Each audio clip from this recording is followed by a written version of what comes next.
Alrighty, like I said in the email, there won't be an introduction today. And in fact, I'll have two shorter lectures that I think will help you the most for your upcoming multiple choice exams and certainly for finals. The first lecture here will be about multiple choice questions. The second will be about mini IRACs. That'll be quite brief. This one won't be too long either. Just so you get this information down, I'm not going to do the examples in my lecture. I will post the slides which have the examples and explanations. That I think is a more efficient use of our time at this juncture. And without further ado, let's do it. So, multiple choice questions are common in law school. You run into them in a couple of different flavors, like we'll talk about in a second, but they all test some of the basic skills that you acquire during your first year of law school. Also recognize that because you can have more multiple choice questions, you can get better coverage. In other words, you can ask students about more aspects of the course rather than having them write essays on every aspect of the course. You'd never finish grading them. This is a much easier way to assess scope across the entire class. So the skills tested on multiple choice are recall. In some instances, you'll be asked about a particular holding, not the facts of the case, but just what the rule of law is.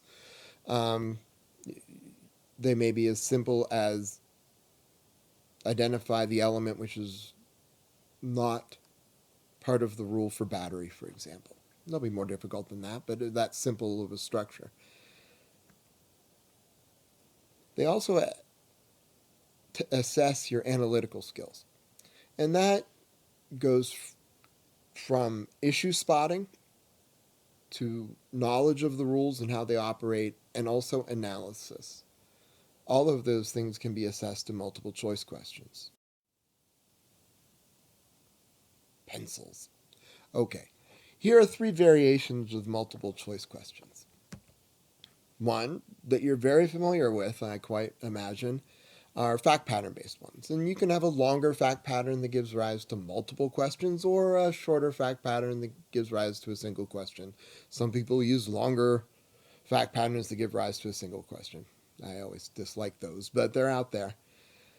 Another kind is a statement select. I'll give you an example of one of these in a moment. And then finally, K-type, which are a favorite of torts professors, it seems.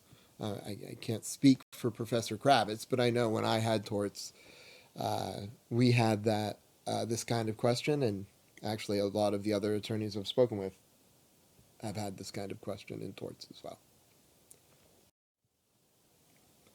So for analytical multiple choice questions, in other words, one with a fact pattern where you have to go through and analyze 4 answers, you have 3 parts, and I'll use these terms interchangeably. This is simply nomenclature. The fact pattern, I'll call the root of the question. The call of the question is the stem, and the answer choices are options. I'll flop back and forth between the phrasing. Here's a color-coded example, always very exciting. So as you're very familiar with this structure of question, except you don't have the little half letters on top of the call of the question, but that's just my sloppy formatting. Here, the facts at the top are just like you'd imagine.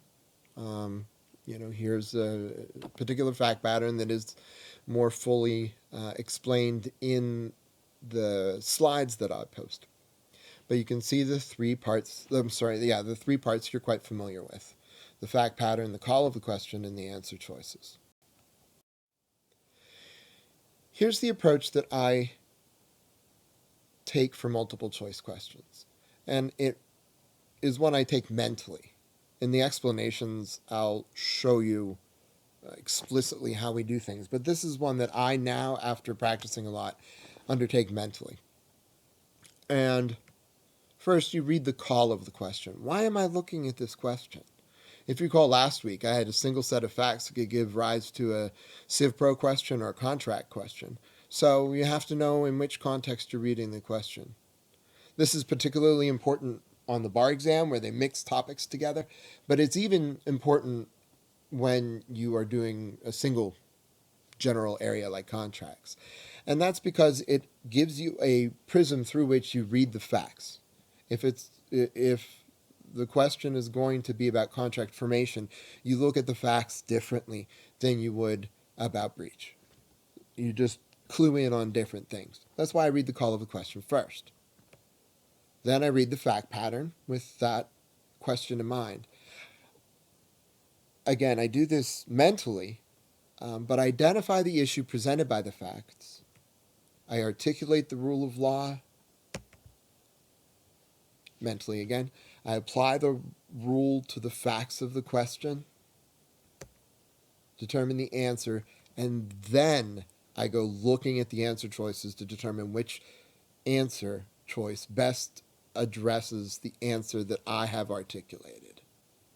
So in this way, I'm looking among the options for my answer. I think this has a couple of benefits to it. It may be a bit more methodical and may take a little more time towards the beginning, but if you approach questions in this way, you are far less likely to be tripped up by a red herring option, an answer which looks right but isn't. The reason you will not fall for that is because you already have an answer in mind. What does this approach look like?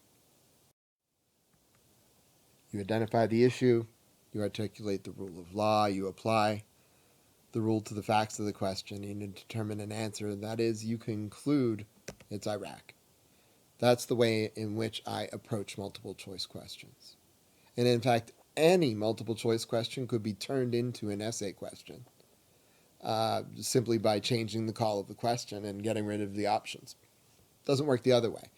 But you can treat almost any multiple choice question, particularly those with involved fact patterns, just like an essay. You may think to yourself, my God, I don't have time to do all of this. I have a bunch of these I'll have to do, and essays, and what I want, I can't break it down this way. Again, like I've said in other contexts with this class, if the first couple of times you practice this approach, it will become second nature to you after you practice it sufficiently. So keep that in mind as you go forward. About incorrect options, I wanted to at least address this because law school is no better or worse than any other educational experience in that professors will put red herrings in sometimes. It's on the bar exam to a degree too. It's that's just the way of the world, I guess. But keep in mind when you're evaluating options that an answer can be wrong if it simply mischaracterizes the facts. Maybe it's the correct rule of law, but instead of Smith, they say Jones, and that's the wrong party in the question. It's a little bit of a BS thing. It assesses your ability to pay close attention rather than know how the law works. But look, that happens, and in a sense, it's very much how the law works is knowing who the parties are, right? So it's a basic thing, but it's one to keep in mind. The reasoning in the option could be legally wrong. Those are usually easy to pick out, especially if you know the rules. And this is the worst kind of option in a multiple choice question. And often the call of the question is, which of the following is the most correct statement? And I roll my intellectual eyes at that. But it is a good tool for assessing the degree to which you fully understand the rules and the law. So in those instances, an option may not be as precise or appropriate as another answer choice. And for these, I again think if you go to the options with an answer in mind, that's really going to put you in good stead. If you're well prepared, you'll be able to answer those questions. If you get to an answer effectively and then be able to pull that option, the correct option out, even if it's one of those last types here. Okay. Again, that first multiple choice is presented in the slides, and you'll be able to use that. So the second is a second type of multiple choice question that you'll see on a law school exam is a statement select question. And here's an example. In which of the following cases would Jill be most likely to succeed if she brought a claim against Jack for Hill negligence? Of course, there is no such thing as Hill negligence, but you run out of hypos, and this worked for me. So each of the statements following this kind of question will be different from one another. They're almost like a mini fact pattern in each of them. For these questions, you really just have to go through and evaluate each of the options, especially since it's the call the question is most likely. So some options may be, you would have a reasonable chance of success in bringing that cause of action against Jack. However, not in this circumstance. Because there's a better option, which is not a reasonable chance, it's a good chance, right? Those are the kinds of things you have to look for. These are tougher kinds of questions, just by their nature. And with practice, you get used to them as well. That's also a very typical answer for some law school questions. Oh, no, actually, he wouldn't be successful at all. It just reinforces that you have to kind of pay attention to each of the options for a statement select question. Okay. I have to tell you about this kind, although it is absolutely my least favorite kind of question. They're a lot of work. The K-type question, or multiple choice question, is a tool for vigorously evaluating your understanding of the law. This question is from a professional responsibility book. However, the structure is exactly as you'll encounter in any of your first year course subjects. As you can see, there'll be a call of a question followed by a series of statements. Typically, they're Roman numeraled. Is that the right phrasing? They are numbered with Roman numerals. That's better. And the each of those statements will stand independently of the others, and you'll have to evaluate the accuracy and appropriateness of each of the statements.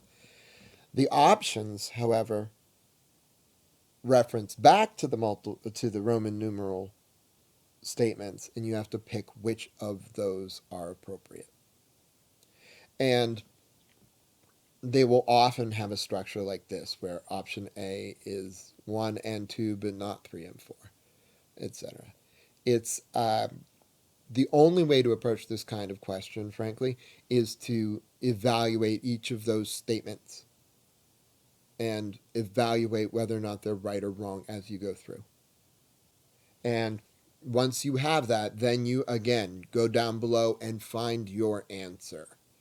This is especially important for this kind of question, because you could spend a lot of time figuring out the options 1 and 2 but not 3 and 4, 2 and 3 but not 1 and 4, 1, 2 and 3.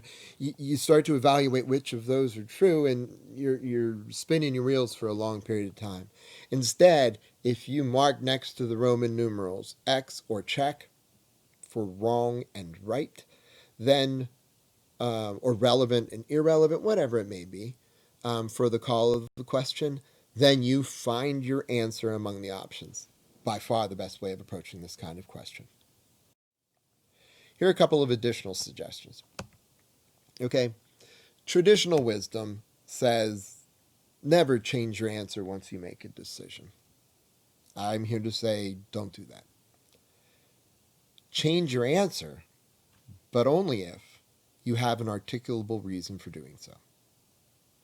That is to say, if you have an answer that you've filled in before, and you're going back and reviewing a question, and you say, that just doesn't look right. That's too many B's in a row.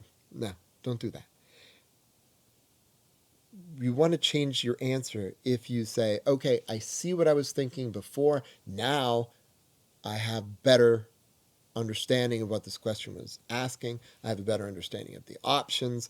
I'm going to change my answer because. And have a substantive legal thing that you say after because. Remember, keep in mind, like I forgot honestly on the one slide, that sometimes the correct answer is all of the above or none of the above.